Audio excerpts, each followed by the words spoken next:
2014 ഇറങ്ങിയ ഒരു Russian science fiction thriller സിനിമയാണ് ടൈറ്റാനിയം. തീവ്രമായ അവസ്ഥകളുള്ള ഒരു ഗ്രഹത്തിൽ നിന്നും ഒരു കൂട്ടം പേര് രക്ഷപ്പെടാൻ ശ്രമിക്കുന്നതും അതിനിടയിൽ സംഭവിക്കുന്ന സാഹസികതകളുമാണ് സിനിമയുടെ ഇതിവൃത്തം.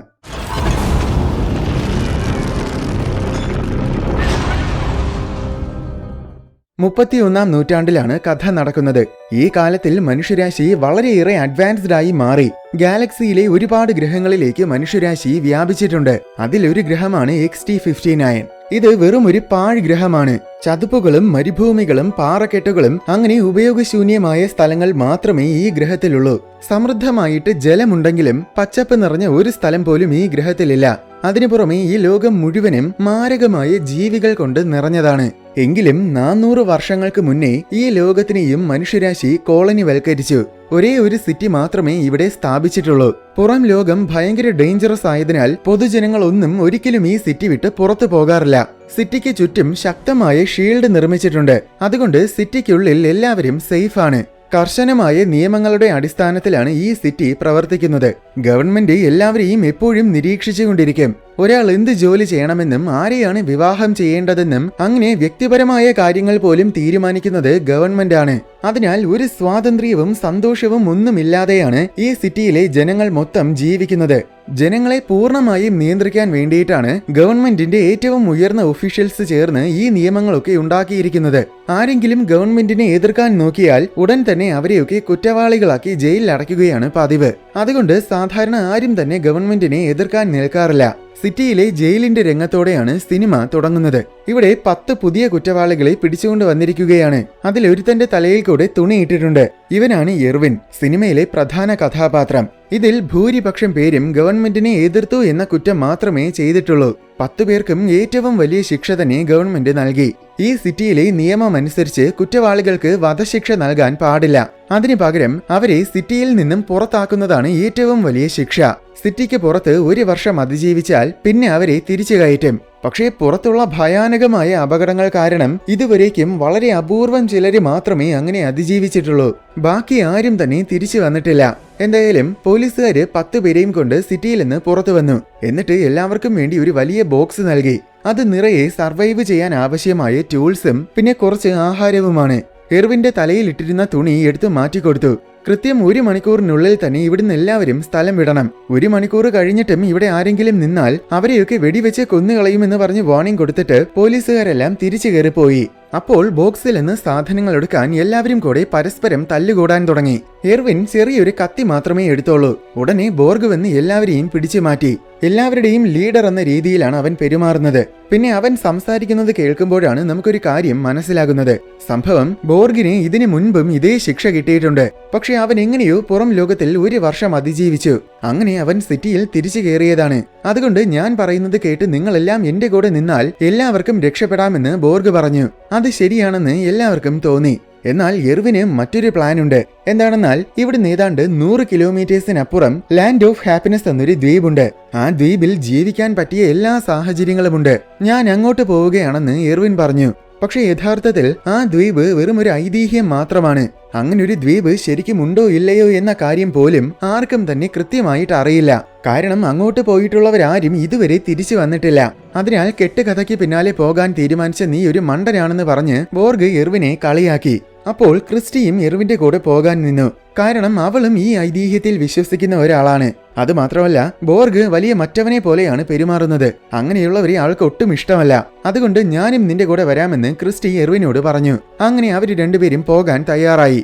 അതിനിടയിൽ സമീപത്തൊരു ജീവി മണ്ണിനടിയിൽ നിന്ന് വരുന്നത് കണ്ടു. ഭാഗ്യത്തിന് അത് ഇവരെ ആക്രമിക്കാൻ വരാതെ തിരിച്ചുപോയി. ശേഷം ആ ബോക്സിലുള്ള സാധനങ്ങളൊക്കെ നിങ്ങൾ എടുത്തിട്ട് ബോക്സ് മാത്രം ഞങ്ങൾക്ക് തരണമെന്ന് എർവിൻ ബോർഗിനോട് പറഞ്ഞു. ബോർഗ് അത് കൊടുക്കുകയും ചെയ്തു. സാധനങ്ങളില്ലാതെ ബോക്സ് മാത്രം കൊണ്ടുപോകുന്ന എർവിൻ വെറും ഒരു മണ്ടൻ തന്നെയാണെന്നാണ് എല്ലാവരും കരുതിയത്. പക്ഷെ എർവിന് ചില പ്ലാനുകൾ ഉണ്ടായിരുന്നു. ശേഷം ബോക്സും കൊണ്ട് എർവിനും ക്രിസ്റ്റിയും യാത്രയായി. അപ്പോഴേക്കും 1 മണിക്കൂർ ആകാറായി. അതിനാൽ എല്ലാവരും എത്രയും പെട്ടെന്ന് ഇവിടുന്ന് പോകണമെന്ന് പോലീസുകാരെ അനൗൺസ് ചെയ്തു. അങ്ങനെ അവരും യാത്രയായി. എർവിനും ക്രിസ്റ്റിയും കുറെ ദൂരം പോയ ശേഷം കുറച്ചു നേരം വിശ്രമിക്കാമെന്ന് കരുതി ഒരിടത്തിരുന്നു. അപ്പോഴാണ് ബോർഗിന്റെ ടീമിലുള്ള ലെയ്ല അവിടെ ഓടിയെത്തിയത്. ഞാനും കൂടെ നിങ്ങൾക്കൊപ്പം വരട്ടെ എന്ന് ചോദിക്കാനാണ് അവൾ വന്നത്. പക്ഷേ 2ൽ കൂടുതൽ പേര് ഒരുമിച്ച് യാത്ര ചെയ്യുന്നത് ഭയങ്കര റിസ്ക് ആണെന്ന് പറഞ്ഞ് ലെയ്ലയെ കൂടെ കൂട്ടാൻ എർവിൻ തയ്യാറായില്ല. അവരുടെ സംഭാഷണത്തിൽ നിന്നും മറ്റൊരു കാര്യവും കൂടെ നമുക്ക് മനസ്സിലാകും. ഒരു കുറ്റവാളി മാത്രം നേരത്തെ സിറ്റിക്ക് സമീപത്ത് തന്നെ നിന്നു. എന്തായാലും ഒരു വർഷമൊന്നും പുറം ലോകത്തിൽ അതിജീവിക്കാൻ കഴിയില്ലെന്ന് അവൻ അറിയാം. അതുകൊണ്ട് കൂടുതൽ കഷ്ടപ്പെടാതെ പോലീസിന്റെ കൈകൊണ്ട് ഉടൻ തന്നെ ചാകാമെന്ന് കരുതിയിട്ടാണ് അവൻ അവിടെ തന്നെ നിന്നത്. എന്തായാലും ഇവരിങ്ങനെ സംസാരിച്ചുകൊണ്ട് നിൽക്കുന്നതിനിടയിൽ പെട്ടെന്ന് ആരോ ഇവരെ വെടിവെക്കാൻ തുടങ്ങി. ലേസർ ഗൺ കൊണ്ടാണ് വെടിവെക്കുന്നത്.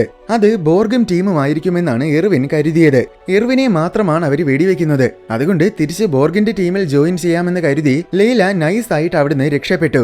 എർവിനും ക്രിസ്റ്റിയും ഒളിച്ചിരുന്നു. ഇനി നമ്മൾ എങ്ങനെ ഇവിടുന്ന് രക്ഷപ്പെടുമെന്ന് ക്രിസ്റ്റി ചോദിച്ചു. അപ്പോൾ എർവിന് ഒരു ഐഡിയ തോന്നി. ബോക്സിനെ കെട്ടി വലിച്ചുകൊണ്ട് അവര് തറയിലൂടെ ഇഴയാൻ തുടങ്ങി. ഇനി വെടിവെച്ചാൽ അത് ബോക്സിലായിരിക്കും കൊള്ളുന്നത്. അങ്ങനെ അവര് പല കിലോമീറ്ററുകളോളം ഇഴഞ്ഞു. ഇടയ്ക്ക് ബോക്സിന് പുറത്ത് തവളകൾ പോലത്തെ എന്തോ ജീവികൾ വന്നിരിക്കുന്നത് ക്രിസ്റ്റി ശ്രദ്ധിച്ചു. പക്ഷെ അത് നമ്മളെ ഉപദ്രവിക്കുന്ന തരം ജീവികളല്ലെന്ന് എർവിൻ പറഞ്ഞു.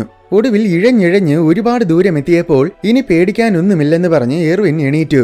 സംഭവം സിറ്റിയുടെ മാഗ്നറ്റിക് ഫീൽഡ് ഉപയോഗിച്ചാണ് ലേസർ ഗൺസ് പ്രവർത്തിക്കുന്നത്. അതിനാൽ സിറ്റിയിൽ നിന്നും ഒരുപാട് അകലെ എത്തിക്കഴിഞ്ഞാൽ പിന്നെ ലേസർ ഗൺസ് വർക്കാകില്ല. അതുകൊണ്ട് ഇനി നമ്മൾ സേഫ് ആണെന്ന് എർവിൻ പറഞ്ഞു.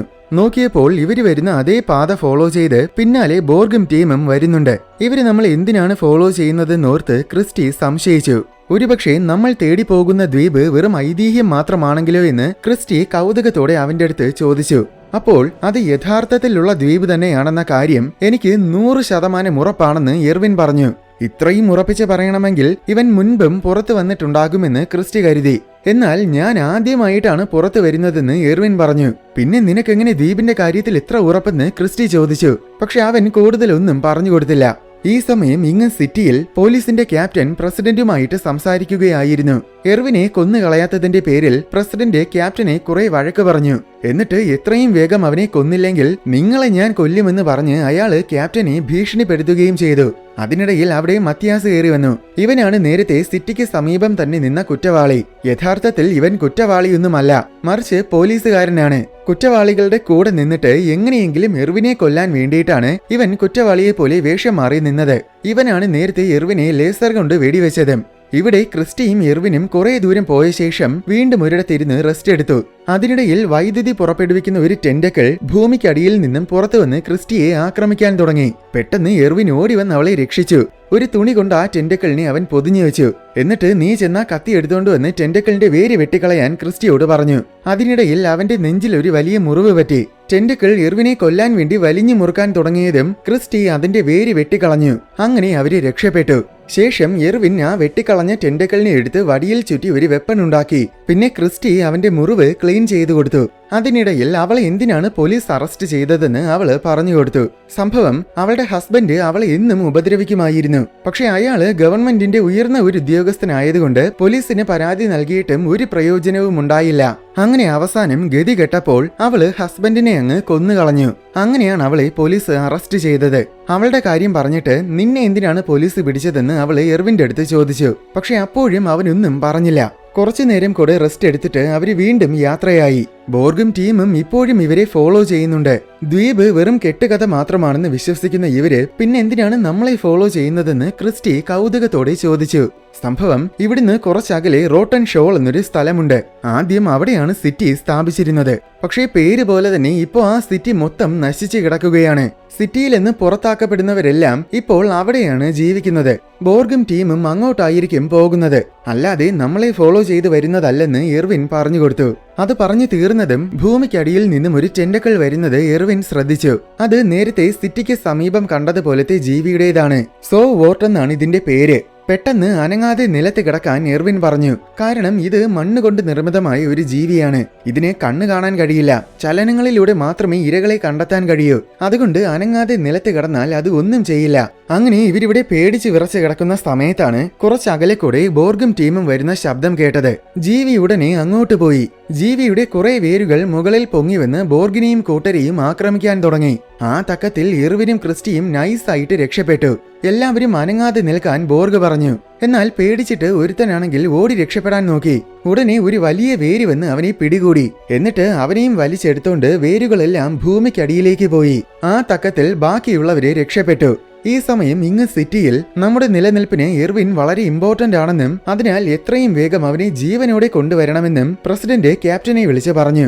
ഇവിടെ എർവിനും ക്രിസ്റ്റിയും ഒരിടത്ത് റെസ്റ്റ് എടുക്കുകയായിരുന്നു. കുറച്ചു കഴിഞ്ഞതും ക്രിസ്റ്റി എന്തോ ഒരു ശബ്ദം കേട്ടു. എണീറ്റ് നോക്കിയപ്പോൾ വലിയ സുനാമി വരുന്നത് പോലെ എന്തോ ഒരു ടൈപ്പ് ജീവികൾ കൂട്ടമായിട്ട് വരികയാണ്. അവൾ ഉടനെ ഓടി രക്ഷപ്പെടാൻ നോക്കി. എന്നാൽ ഇങ്ങനൊരു പ്രശ്നം നേരിടേണ്ടി വരുമെന്ന് മുൻകൂട്ടി കണ്ടിട്ടാണ് എർവിൻ ബോക്സും കൊണ്ടുവന്നത്. അവൻ പെട്ടെന്ന് അവളെയും കൊണ്ട് ബോക്സിന്റെ ഉള്ളിൽ കയറിയിരുന്നു. ജീവികൾ ബോക്സിന് മുകളിലൂടെ ചവിട്ടി മെതിച്ചുകൊണ്ട് കടന്നു പോകുമ്പോൾ ബോക്സ് കിടന്ന് മാരകമായിട്ട് കുലുങ്ങുന്നുണ്ടായിരുന്നു. ക്രിസ്റ്റി ആകെപ്പാട് പേടിച്ച് വിരണ്ടുപോയി. ഭാഗ്യത്തിന് എർവിന്റെ പ്ലാൻ വർക്കായി. ജീവികൾ അവരെ ഒന്നും ചെയ്യാതെ കടന്നുപോയി. അങ്ങനെ അവര് രക്ഷപ്പെട്ടു. ശേഷം അവര് വീണ്ടും നടക്കാൻ തുടങ്ങി. കുറച്ച് കിലോമീറ്ററുകൾ നടന്നപ്പോൾ അവര് ചതുപ്പ് നിറഞ്ഞ സ്ഥലത്തെത്തി. മുന്നിൽ കുഴിയുണ്ടെങ്കിൽ അത് തിരിച്ചറിയാൻ വടികൾ ഊന്നിയാണ് അവര് നടക്കുന്നത്. കുറച്ചു കഴിഞ്ഞ് ബോർഗിന്റെ ടീമും അവിടെ എത്തി. അപ്പോൾ ടീമിലുള്ള ഒരുത്തി കുഴഞ്ഞു വീണു. അതുകൊണ്ട് തൽക്കാലം നമുക്കിവിടെ ഇരുന്ന് റെസ്റ്റ് എടുക്കാമെന്ന് ബോർഗ് പറഞ്ഞു. പക്ഷേ നമ്മൾ ഇവിടെ ഇരുന്ന് റെസ്റ്റ് എടുത്താൽ എർവിനെ ഫോളോ ചെയ്യാൻ പറ്റില്ല. അതുകൊണ്ട് നമുക്ക് റെസ്റ്റ് എടുക്കണ്ടെന്ന് ലെയ്ല പറഞ്ഞു. എന്നാൽ ബോർഗിന് അതൊരു വിഷയമായിരുന്നില്ല. കാരണം അവൻ ശരിക്കും എർവിനെ ഫോളോ ചെയ്യുകയല്ലല്ലോ. അതിനാൽ റെസ്റ്റ് എടുത്തിട്ട് പോയാൽ മതിയെന്ന് ബോർഗ് പറഞ്ഞു. എന്നാൽ പിന്നെ ഞാൻ പോകുന്നുവെന്നും പറഞ്ഞ് അവള് ഗ്രൂപ്പിൽ നിന്നും പിരിഞ്ഞു പോകാൻ നിന്നു. എന്നിട്ട് ബോർഗിനെ കുറെ തെറിയും വിളിച്ചു. ആ ദേഷ്യത്തിൽ ബോർഗ് അവളെ തല്ലാൻ ഓടിച്ചു. അതിനിടയിൽ ബോർഗ് അബദ്ധത്തിൽ ചെന്നൊരു കുഴിയിൽ വീണു. ലെയ്ല അവനെ നോക്കി പരിഹസിച്ച് ചിരിച്ചു. മറ്റുള്ളവരവനെ രക്ഷിക്കാൻ വന്നു. പക്ഷേ ഇങ്ങനെ നമ്മളെ ഭരിക്കുന്ന ഒരുത്തിനെ നമുക്ക് ആവശ്യമില്ല. എർവിൻ യഥാർത്ഥത്തിൽ പണ്ട് പ്രസിഡന്റിന്റെ അഡ്വൈസർ ആയിരുന്നു. അവന് പുറം ലോകത്തിൽ അതിജീവിക്കേണ്ടത് എങ്ങനെയാണെന്നൊക്കെ കൃത്യമായിട്ട് അറിയാമായിരിക്കും. ബോർഗിന്റെ കൂടെ നിന്നാൽ നമ്മൾ സേഫ് ആയിരിക്കില്ല. പകരം എർവിന്റെ കൂടെ പോയാൽ നമുക്ക് രക്ഷപ്പെടാം. അതുകൊണ്ട് നമ്മൾ ഇവനെ രക്ഷിക്കാൻ പാടില്ലെന്ന് പറഞ്ഞ് ലെയ്ല എല്ലാവരുടെയും മനസ്സ് മാറ്റി. അങ്ങനെ അവനെ ഉപേക്ഷിച്ച് എല്ലാവരും ലെയ്ലയുടെ കൂടെ പോയി. എന്നാൽ യാൻ എന്നൊരപ്പൂപ്പന് മാത്രം ബോർഗിനെ വിട്ടിട്ട് പോകാൻ മനസ്സ് വന്നില്ല. ബാക്കി എല്ലാവരും പോയപ്പോൾ അയാള് മാത്രം ഒറ്റയ്ക്ക് നിന്ന് ബോർഗിനെ രക്ഷിച്ചു. ശേഷം വൈകുന്നേരമായപ്പോൾ എർവിനും ക്രിസ്റ്റിയും കൂടെ ഒരിടത്തിരുന്ന് തീയൊക്കെ കൂട്ടി ആഹാരം പാകം ചെയ്ത് കഴിച്ചു. നേരത്തെ കണ്ട തവളകൾ പോലത്തെ ജീവികളെയാണ് ഇവര് പിടിച്ചു കഴിക്കുന്നത്. അങ്ങനെ ആഹാരം കഴിക്കുന്നതിനിടയിൽ അവൻ എല്ലാ കാര്യങ്ങളും അവൾക്ക് പറഞ്ഞുകൊടുത്തു. സംഭവം നേരത്തെ ലെയ്ല പറഞ്ഞതുപോലെ ശരിക്കും ഇവൻ പണ്ട് പ്രസിഡന്റിന്റെ അഡ്വൈസർ ആയിരുന്നു. ഈ സിറ്റി എങ്ങനെ പ്രവർത്തിക്കുന്നുവെന്നും ഈ ഗ്രഹത്തിൽ എവിടെയൊക്കെയാണ് സേഫ് ഏരിയകളെന്നും അങ്ങനെ എല്ലാം തന്നെ ഇവൻ അറിയാവുന്നത് അതുകൊണ്ടാണ്. പക്ഷേ ഒരിക്കൽ ഈ ഗവൺമെന്റിന്റെ ക്രൂരമായ നിയമങ്ങളൊന്നും ശരിയല്ലെന്ന് എർവിൻ സ്വയം മനസ്സിലാക്കി. അതിനുശേഷം പിന്നെ ഗവൺമെന്റിനെ മൊത്തം തകർക്കാനുള്ള പ്ലാനിലായിരുന്നു ഇവൻ. അതിന്റെ ഭാഗമായിട്ട് ഇവൻ ഗവൺമെന്റിന്റെ എന്തോ സീക്രട്ട് ഫയൽസ് ഒക്കെ പബ്ലിക് ആക്കാൻ നോക്കി. പക്ഷെ ഗവൺമെന്റ് ഉടൻ തന്നെ അവനെ കള്ളക്കേസിൽ കുടുക്കി. അങ്ങനെയാണ് പോലീസ് അവനെ അറസ്റ്റ് ചെയ്തതും ഇപ്പോ ഇവൻ സിറ്റിക്ക് പുറത്തായതും. പക്ഷെ യഥാർത്ഥത്തിൽ ഇങ്ങനെ പുറത്താവുക എന്നത് തന്നെയായിരുന്നു അവന്റെ പ്ലാൻ. കാരണം ഈ സിറ്റി മൊത്തം പ്രവർത്തിക്കുന്നത് സെൻട്രൽ സിസ്റ്റം എന്ന ഒരു കമ്പ്യൂട്ടറിന്റെ സഹായത്തോടെയാണ്. എർവിനായിരുന്നു ആ കമ്പ്യൂട്ടർ മൊത്തം കൈകാര്യം ചെയ്തിരുന്നത്. പോലീസിന്റെ പിടിയിൽ അകപ്പെടുന്നതിന് മുന്നേ എർവിൻ ആ കമ്പ്യൂട്ടറിൽ ഒരു വൈറസ് ഇൻസ്റ്റാൾ ചെയ്തിരുന്നു. ആ വൈറസ് പതിയെ പതിയെ സിറ്റിയിലെ സംവിധാനങ്ങളെ മൊത്തം തകരാറിലാക്കും. അത് ഇനി എർവിനെ കൊണ്ട് മാത്രമേ ശരിയാക്കാൻ പറ്റൂ. സിറ്റിയിലെ സംവിധാനങ്ങൾ മൊത്തം തകർന്നാൽ പിന്നെ ഗവൺമെന്റിന് ജനങ്ങളെ നിയന്ത്രിക്കാൻ കഴിയില്ല. അപ്പോൾ ജനങ്ങൾക്ക് സ്വാതന്ത്ര്യം കിട്ടും. പക്ഷെ ഇതൊന്നുമല്ല അവന്റെ ശരിക്കുമുള്ള പ്ലാൻ. ഐതിഹ്യത്തിൽ പറയുന്ന ദ്വീപിൽ യഥാർത്ഥത്തിൽ ജീവിക്കാനുള്ള സാഹചര്യങ്ങളൊന്നുമില്ല. പകരം അവിടെ ഒരു സീക്രട്ട് മിലിറ്ററി ഫെസിലിറ്റി ഉണ്ട്.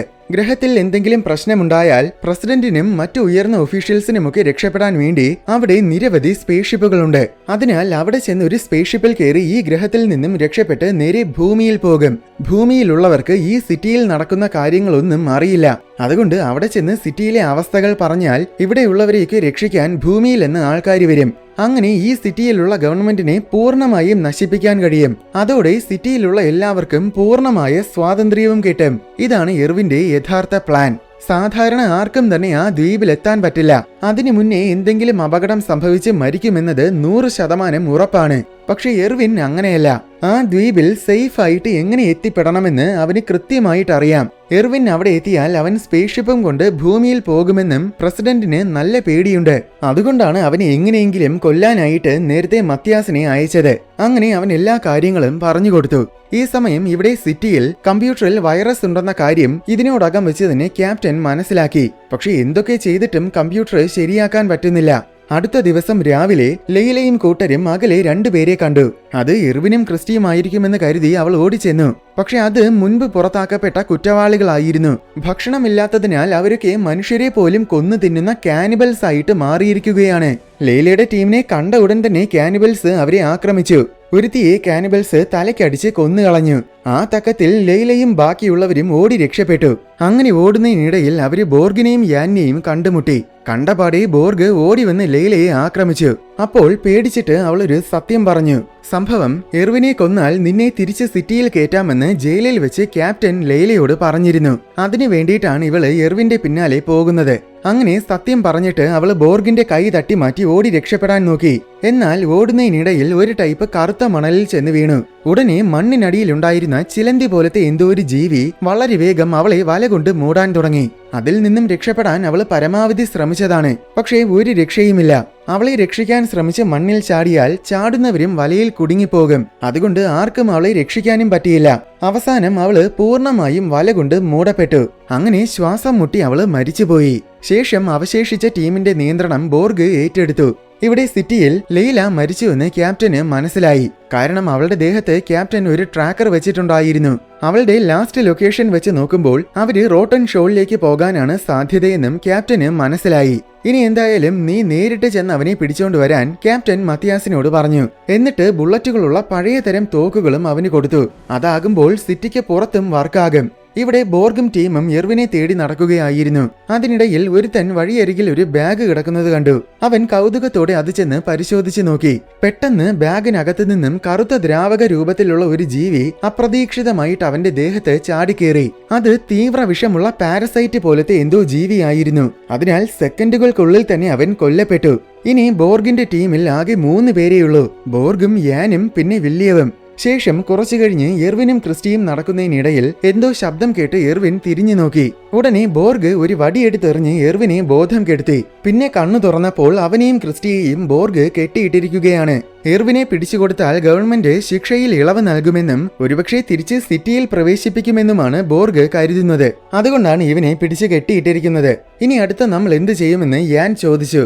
നമ്മൾ എന്തായാലും റോട്ടൺ ഷോളിലേക്കാണ് പോകുന്നതെന്ന് പോലീസിന് മനസ്സിലായി കാണും. അപ്പോൾ തീർച്ചയായും അധികം വൈകാതെ പോലീസ് അവിടെ എത്തും. അതുകൊണ്ട് ഇവനെ അങ്ങോട്ട് കൊണ്ടുപോയി പോലീസിനെ ഏൽപ്പിക്കാമെന്നാണ് ബോർഗ് പറഞ്ഞത്.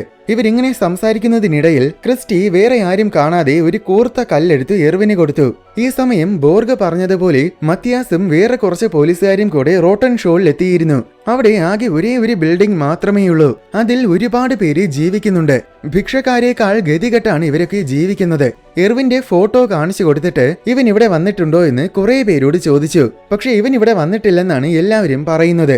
എങ്കിലും പോലീസുകാര് ബിൽഡിംഗ് മൊത്തം അരിച്ചു പറക്കി.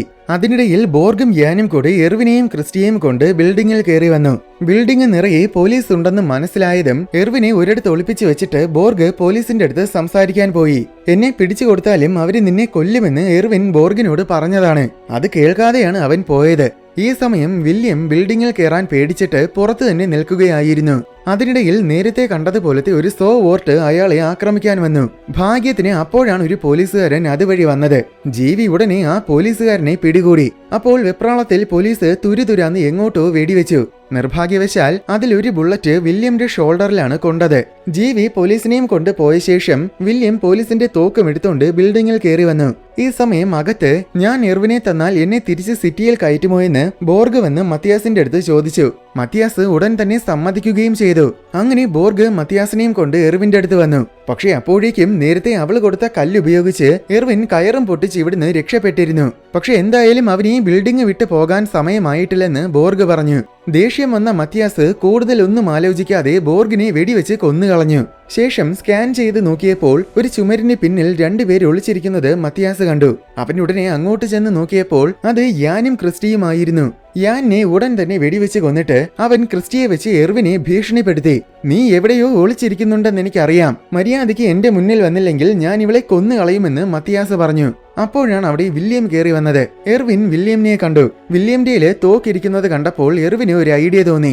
അവൻ കീഴടങ്ങുന്നത് പോലെ പോയിട്ട് ആദ്യം അവളെ വെറുതെ വിടാൻ പറയും. അവളെ വിടുന്നതും ഒളിച്ചിരിക്കുന്ന വില്യം മത്തിയാസിനെ വെടിവെച്ച് കൊന്നുകളയും. ഇതായിരുന്നു എർവിന്റെ പ്ലാൻ. പക്ഷെ അങ്ങനെ അവളെ വിട്ടതും അപ്രതീക്ഷിതമായിട്ട് ബോർഗ് പിന്നിലൂടെ വന്ന് മത്തിയാസിന്റെ തലയിൽ കമ്പി കുത്തി ഇറക്കി കൊന്നുകളഞ്ഞു. അതിനിടയിൽ മത്തിയാസ് അബദ്ധത്തിൽ ക്രിസ്റ്റിയെ വെടിവെച്ചു. ഭാഗ്യത്തിനത് മയക്ക് വെടിയായിരുന്നു. ബോർഗ് എന്തായാലും മരിക്കുമെന്നത് ഉറപ്പാണ്. അതുകൊണ്ട് വേദനയില്ലാതെ മരിക്കാൻ മത്തിയാസിന്റെ പക്കൽ നിന്നും മയക്കുവെടി നിറയ്ക്കാനുള്ള മരുന്നെടുത്ത് എർവിൻ ബോർഗിന് നൽകി. ശേഷം എർവിനും ക്രിസ്റ്റിയും വില്യവും കൂടെ വീണ്ടും യാത്രയായി. കുറെ മണിക്കൂറുകളുടെ യാത്രയ്ക്ക് ശേഷം അവര് ബീച്ചിലെത്തി. ഈ ബീച്ച് കടന്നാൽ മാത്രമേ ദ്വീപിലെത്താൻ പറ്റൂ. പക്ഷേ ഇവിടുന്ന് എങ്ങനെ അങ്ങോട്ട് പോകുമെന്ന് ആലോചിച്ച് നിൽക്കുമ്പോഴാണ് ബീച്ചിന് സമീപം ചെടികൾ കൊണ്ട് നിർമ്മിതമായ ഒരുപാട് ചെറിയ ചെറിയ ഐലൻഡ്സ് കണ്ടത്. അവയെ വഞ്ചികളായിട്ട് ഉപയോഗിക്കാമെന്ന് എർവിന് തോന്നി. അങ്ങനെ 3 പേരും കൂടെ ഒരു ചെടി വഞ്ചിയിൽ കയറി യാത്രയായി. ഈ സമയം സിറ്റിയിൽ കമ്പ്യൂട്ടർ മൊത്തം ഗ്ലിച്ചുകൾ കൊണ്ട് തകരാൻ തുടങ്ങി. എത്രയും വേഗം എർവിനെ തിരിച്ചു കൊണ്ടുവന്നില്ലെങ്കിൽ കാര്യങ്ങളെല്ലാം അവതാളത്തിലാകുമെന്ന് ക്യാപ്റ്റന് മനസ്സിലായി. അതുകൊണ്ട് എർവിനെ പിടിക്കാൻ അയാള് പുതിയൊരു ടീം പോലീസുകാരെ അയച്ചു. ഇവിടെ എർവിനും കൂട്ടരും പോകുന്നതിനിടയിൽ തന്റെ മുറിവിൽ നിന്നും രക്തം നിൽക്കുന്നില്ല എന്ന കാര്യം വില്യം ശ്രദ്ധിച്ചു. ഇങ്ങനെ പോയാൽ രക്തം വാർന്ന് പതിയെ പതിയെ ഇയാള് മരിക്കും. അത് മാത്രമല്ല, ഈ വഞ്ചിക്ക് 3 പേരെ താങ്ങാനുള്ള ശക്തിയില്ല. ഇപ്പോ തന്നെ ചെറുതായിട്ട് വെള്ളം കയറാൻ തുടങ്ങിയിട്ടുണ്ട്. ഇനിയും അധികം വൈകാതെ അത് പൂർണ്ണമായും മുങ്ങിപ്പോകും. എന്നാൽ പിന്നെ മറ്റ് 2 പേരെങ്കിലും രക്ഷപ്പെടട്ടെ എന്ന് കരുതി വില്യം സ്വയം വെള്ളത്തിലെടുത്ത് ചാടി. ഉടൻ തന്നെ വെള്ളത്തിനടിയിലൂടെ എന്തോ ഒരു ജീവി വന്ന് അയാളെ പിടിച്ചുകൊണ്ട് പോവുകയും ചെയ്തു. കുറച്ചു കഴിഞ്ഞതും ക്യാപ്റ്റൻ അയച്ച പോലീസുകാര് ഒരു എയർക്രാഫ്റ്റിൽ എർവിന്റെ പക്കലെത്തി. പക്ഷേ അവർക്ക് എന്തെങ്കിലും ചെയ്യാൻ പറ്റുന്നതിന് മുന്നേ സിറ്റിയിലെ കമ്പ്യൂട്ടർ പൂർണ്ണമായും തകർന്നു. അത് കാരണം സിസ്റ്റം ഫെയിലിയറായി എയർക്രാഫ്റ്റിന്റെ നിയന്ത്രണം നഷ്ടപ്പെട്ടു. അങ്ങനെ അത് ചെന്ന് വെള്ളത്തിൽ വീണ് മുങ്ങിപ്പോയി. അത് കണ്ടപ്പോൾ എർവിൻ പ്ലാൻ ചെയ്തതുപോലെ കമ്പ്യൂട്ടർ തകർന്നുവെന്ന് എർവിനും ക്രിസ്റ്റിക്കും മനസ്സിലായി. അങ്ങനെയെങ്കിൽ ഇനിയും അധികം വൈകാതെ ഗവൺമെന്റും തകരും. ആ സന്തോഷത്തിൽ അവൾ അവനെ കെട്ടിപ്പിടിച്ചു. എന്നാൽ ആ സന്തോഷം അധിക നേരം നിലനിന്നില്ല. കാരണം മുന്നിൽ ഒരു വലിയ വാട്ടർഫോൾ കണ്ടു. എന്ത് ചെയ്യണമെന്നറിയാതെ ഒരു നിമിഷം അവരെ പകച്ചുപോയി. പെട്ടെന്ന് അവനൊരു ഐഡിയ തോന്നി. 2 പേരും കൂടെ ചെടി വഞ്ചിയെ ചുരുട്ടി മടക്കി ഒരു പുതപ്പ് പോലെ ഉപയോഗിച്ചു. അങ്ങനെ അവര് താഴെ വന്ന് വീണിട്ടും രക്ഷപ്പെട്ടു. കുറച്ചു കഴിഞ്ഞപ്പോൾ തിരമാലകൾ അവരെ ദ്വീപിന്റെ ബീച്ചിൽ കൊണ്ടുവന്നു. ശേഷം അവൻ അവളെയും കൊണ്ട് മിലിറ്ററി ഫെസിലിറ്റിയിൽ പോയി. അവിടെ പ്രതീക്ഷിച്ചതുപോലെ സ്പേസ്ഷിപ്പുകൾ ഉണ്ടായിരുന്നു. അങ്ങനെ അവരതിൽ കയറി യാത്രയായി. ദിവസങ്ങൾക്കുള്ളിൽ തന്നെ അവര് ഭൂമിയിലെത്തി. സിറ്റിയുടെ അവസ്ഥ അറിഞ്ഞതും ഭൂമിയിലെ ഗവൺമെന്റ് ഒരു കൂട്ടം ആർമിക്കാരെ XT-59ലേക്ക് അയച്ചു. അവര് ചെന്ന് ഗവൺമെന്റിലെ മൊത്തം ആൾക്കാരെയും അറസ്റ്റ് ചെയ്തു. അങ്ങനെ ഒടുവിൽ സിറ്റിയിലെ ജനങ്ങൾക്ക് ഫ്രീഡം കിട്ടി. പിന്നെയും കുറച്ച് വർഷങ്ങൾക്കുള്ളിൽ തന്നെ XT-59ൽ പുതിയൊരു ഗവൺമെന്റ് സ്ഥാപിക്കപ്പെട്ടു. എന്നാൽ ഈ ഗവൺമെന്റ് പഴയതിനേക്കാൾ മോശമായിരുന്നു. അതോടെ സിനിമ അവസാനിക്കുകയാണ്.